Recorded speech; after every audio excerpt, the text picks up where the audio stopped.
The views expressed in this blog are hosted on my own website, are strictly personal, and do not reflect the views of any organization.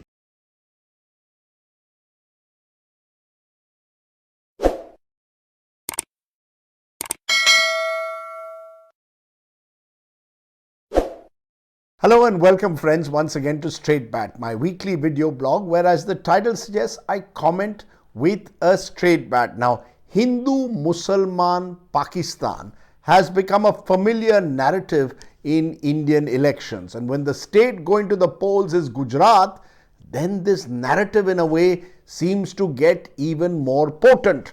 So when a union minister, Kailash Chaudhary, is heard on the campaign trail in Gujarat claiming that Pakistan wants the Congress to form a government in Gujarat, frankly, it comes as no surprise. The Pakistan card has been almost routinely played in Gujarat elections in recent times. Remember, Gujarat has only a 9.5% Muslim population, but the Musalman of Gujarat has often been used as a dog whistle to consolidate the Hindu vote. The P word is a familiar one now in Gujarat, used to spread fear and anxiety among the majority community. I recall a December evening ahead of the 2002 elections when Prime Minister Modi, then of course Chief Minister of Gujarat, spoke of Mia Musharraf as Gujarat and India's enemy number one. The Godhra train burning that had taken place earlier in the year was being linked to a Pakistani conspiracy, and therefore it was easy to draw the spectre of Pakistan inciting trouble in Gujarat. This, even as local police officers who were handling the investigation had told me that the Godhra train burning prima facie seemed to be the result of local involvement as a result of a clash between the Godhra Muslims who lived in and around the Signal Falia area of Godhra and car sevaks who were on their way back from Ayodhya at the time. The Pakistan link in that sense seemed tenuous in the context of Godhra, but it was easy to fix responsibility on Pakistan. After all, Pakistan-based terror was and is an inescapable reality. Remember, in December 2001, just ahead of the tragic Godhra train burning incident, Pakistani-based groups had planned an attack on Parliament. Next month, in January, they had attacked the Jammu and Kashmir Assembly. Musharraf in particular was seen as the villain number one because he was the general who had been responsible for what had happened in Kargil. But for me, the most stunning claim of Pakistani involvement in an Indian election was in the 2017 Gujarat elections. That's exactly 5 years ago. Then on the campaign trail, Prime Minister Modi alleged that a former Director General of the Pakistani Army, Sardar Arshad Rafiq, wanted senior Congress leader Ahmed Patel to become the Chief Minister of Gujarat. It was a prima facie absurd allegation, but one that suddenly made front page headlines. I recall Ahmed Patel, who was often derisively referred to and mocked by his political opponents in Gujarat as Ahmed Mia, being very disturbed by this insinuation. It seems it is a crime to be a Muslim in Gujarat, he lamented when we met him on the campaign trail. As the most prominent Gujarati Muslim face in Indian politics, it's a cross that Ahmed Bhai had to bear for much of his political life.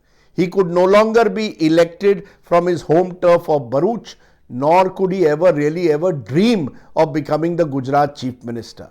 In fact, while Ahmed Patel was the Congress's most visible face, or was the most important face in Delhi's power corridors, he deliberately kept a low profile the moment he stepped into Gujarat. मेरा कोई दूर तक लेना देना नहीं है किसी पाकिस्तानी से. Who is this Pakistani officer that I have never even heard of? In fact, no one had really heard of this Pakistani army officer. Some Facebook post apparently had been cooked up. The damage, though, was done. Suddenly, overnight, posters sprang up in Surat of Ahmed Patel being projected as the Congress Chief Minister of Gujarat.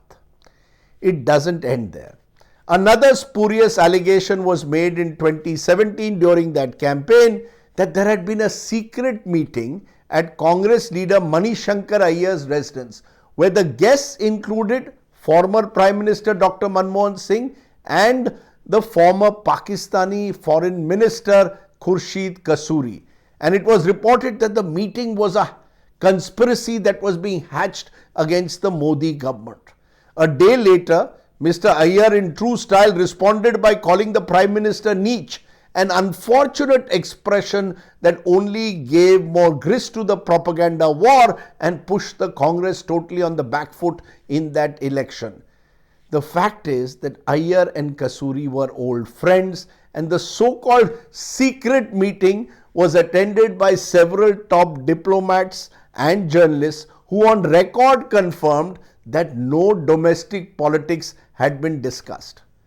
Like Ahmed Patel, Dr. Singh too was visibly hurt by this fake allegation. Here was a former Prime Minister being accused of treason for no reason.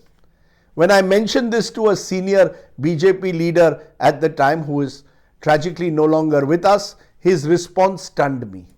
Rajdeep, this is an election. Sometimes you need to say such things to score political points.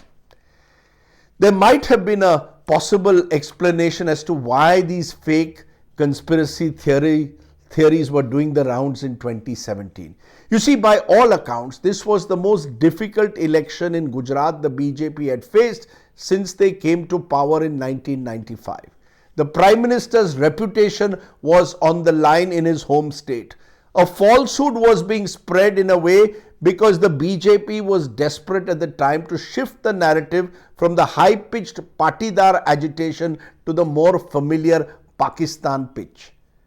2022, my friends, the contrast is clear and very different. This time, the BJP is in a relatively much more comfortable situation. The Prime Minister's emotional connect with the people of Gujarat is as strong as ever. The Patidar agitation is no longer there on the ground, and it is almost certain that the BJP will return to power comfortably in Gujarat. Why then would someone, a union minister, use the P word? Why should that really matter at election time? Well, quite simply, my friends, because on the streets of Gujarat, especially in urban Gujarat, there is an acute polarization on the ground where the Muslim is being both politically demonized and invisibilized. In urban Gujarat, they will tell you of borders that exist within the city, of how crossing into a Muslim-dominated neighborhood is like crossing the LOC and entering a completely different social and cultural milieu. It's in Gujarat that I have heard, when you go into a Muslim neighborhood, someone from the other side will tell you, "Acha, tum Pakistan ja rahe ho." Imagine this on the ground in a city in India. An IAS officer from Gujarat told me once something that has stayed with me. 90% of Gujarati Hindus, he claimed, will have rarely, if ever, socially interacted with Muslims and vice versa. In such a hostile and suspicious environment, it is easy to play the P card. I recall in the 2019 Lok Sabha elections, Gujarat Chief Minister Vijay Rupani going on record to suggest that it would be Diwali in Pakistan if the Congress returned to power. Crackers would be burst there. The BJP's great success in Gujarat, in a sense, has been to stereotype the Congress as a pro-Muslim party and by extension somehow anti-national, reminding the voter time and again of the communal riots that took place in the 1980s and 90s when the Congress was in power.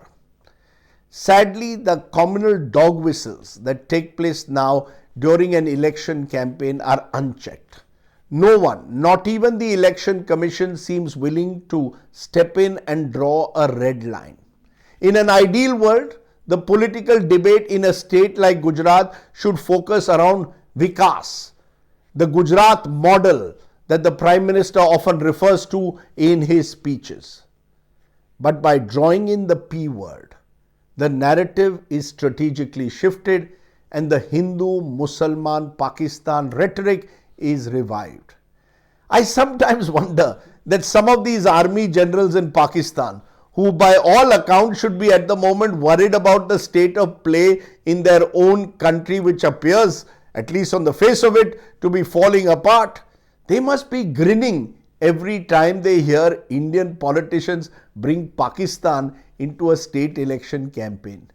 Surely, my friends, a new India doesn't need to worry about an old Pakistan at election time. Think about it. That was the straight bat. Do of course subscribe to my YouTube channel for many more such videos. For now, stay well, stay safe. Jai Hind, Namaskar.